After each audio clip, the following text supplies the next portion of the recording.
1920 के दशक का वो समय था जब एक डाकू जिसका नाम सुनते ही गरीबों के दिल से दुआ निकलती तो वहीं अमीरों की जान हलक में आ अटकती, और जिसने पूरे ब्रिटिशर्स के नाक में दम कर रखा था, जो जब कभी भी घने जंगलों से निकल ब्रिटिश खजाने को लूट के उसी जंगल में ऐसे गायब हो जाता जैसे कोई परछाई अंधेरे में, और जिसके मौत का मातम 1924 में उत्तर प्रदेश के हर गरीब लाचार मजबूर के साथ साथ उस इंसान ने भी मनाया जिसे सुल्ताना डाकू को पकड़ने के लिए स्पेशली ब्रिटेन से बुलाया गया था। और उस मशहूर अंग्रेजी पुलिस अधिकारी फ्रेडी यंग ने सुल्ताना डाकू के फांसी के बाद उसके बेटे को भी अपना नाम दिया और उसे अपने साथ इंग्लैंड ले चला गया, उसे पढ़ाने और उसकी एक अच्छी परवरिश करने। मगर कौन था ये मशहूर रॉबिन हुड ऑफ इंडिया और क्या थी उसकी कहानी? This video is for educational purposes and all the information related to this video is either taken from some book, internet or from some documentary.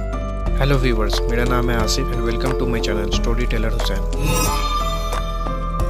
Sultana डाकू की धर्म क्या थी ये कहीं भी ठीक से नहीं बताया गया है। कोई उसे मुसलमान कहता तो कई इतिहासकारों का मानना था कि वो हिंदू धर्म को मानने वाला था, क्योंकि वो भातो समुदाय से था। सुल्ताना की गिरफ्तारी पहली बार एक मुठभेड़ में जफर उमर ने की थी, जिसके इनाम स्वरूप उन्हें 5000 रुपए मिले थे। इस इनाम के राशि से ही आप अनुमान लगा सकते हैं कि वो गुलाम भारत का कितना बड़ा डाकू रहा होगा। जफर उमर उर्दू के पहले जासूसी उपन्यासकार थे और उन्होंने इस घटना का जिक्र बाद में अपने द्वारा लिखी एक जासूसी नोवेल नीली छतरी में की है। उस समय सुल्ताना पे चोरी के अलावा हत्या का कोई आरोप नहीं था, इसलिए उसे सिर्फ 4 साल जेल की कड़ी सजा सुनाई गई थी। 4 साल बाद जेल से रिहा होने के बाद उसने अपने गिरोह को फिर से इकट्ठा किया और नजीबाबाद और शाहीनपुर के मालदार लोगों को लूटना शुरू कर दिया। उसकी लूट की वारदात को अंजाम देने का एक अलग ही स्टाइल था, जिसमें वो पहले उस इलाके की खबर निकलवाता और उसमें बसे सबसे रईस इंसान की जासूसी करवाता और फिर योजना तहत उसके घर को लूट के हमेशा कामयाब लौटता। मगर लूट से पहले वो उस घर के मुखिया को एक चिट्ठी लिखता और उसे सूचित करता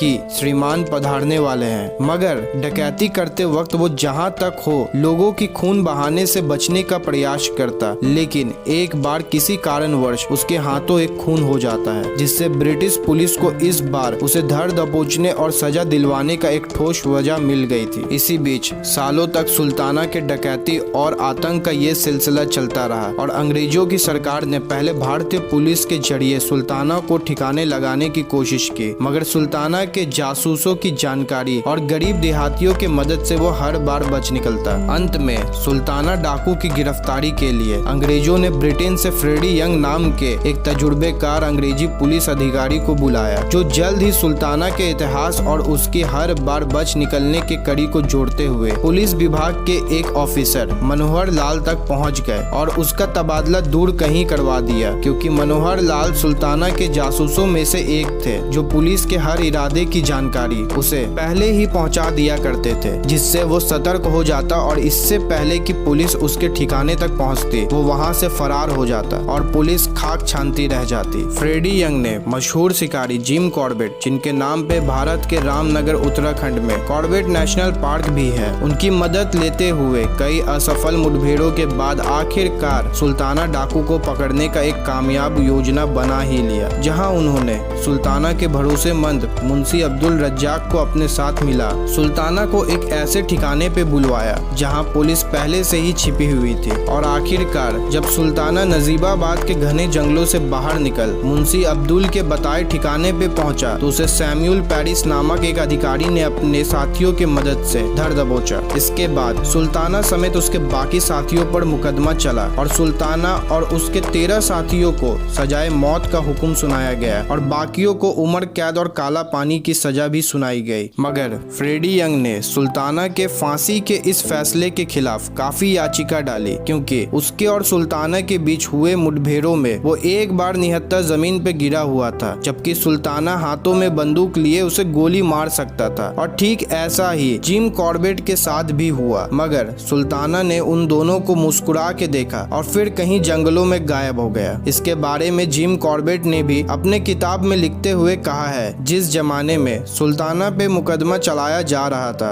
उस वक्त फ्रेडी यंग जो सुल्ताना की गिरफ्तारी की वजह बने, वो अक्सर जेल में उससे मिलने आया करते थे। उसकी कहानी से वो इतना प्रभावित हुए कि उन्होंने सुल्ताना को अपनी माफी अर्जी तैयार करने में भी मदद की, लेकिन उसे खारिज कर दिया गया क्योंकि सुल्ताना पे अब कत्ल का भी इल्जाम था। बाद में 7 जुलाई 1924 को सुल्ताना को फांसी के फंदे पे चढ़ा दिया गया। इससे पहले उसने फ्रेडी यंग से एक वादा मांगा था जिसमें उसने अपने 7 साल के बेटे को एक अच्छा इंसान बनाने की ख्वाहिश जाहिर की थी और ये भी कहा कि कभी किसी को ये ना पता चले कि ये लड़का मेरा है, वरना ये जमाना उसे एक डाकू का बेटा कहेगी। जिस वादे को सुल्ताना के मौत के बाद पूरा करते हुए फ्रेडी यंग उस बच्चे को अपने साथ इंग्लैंड ले गए और अपना नाम भी दिया, और शिक्षा प्राप्त करने के बाद वो बच्चा बड़ा होकर वापस भारत लौटता है और ICS की एग्जाम पास कर वो पुलिस विभाग का एक उच्च अधिकारी बना और वो आगे चल के इंस्पेक्टर जनरल के पद से रिटायर हुआ। उम्मीद है कि आपको ये कहानी पसंद आई होगी। जाते जाते इस चैनल को सब्सक्राइब करते जाना। अगर आप भी ऐसे रोमांचक स्टोरीज के शौकीन हैं तो थैंक यू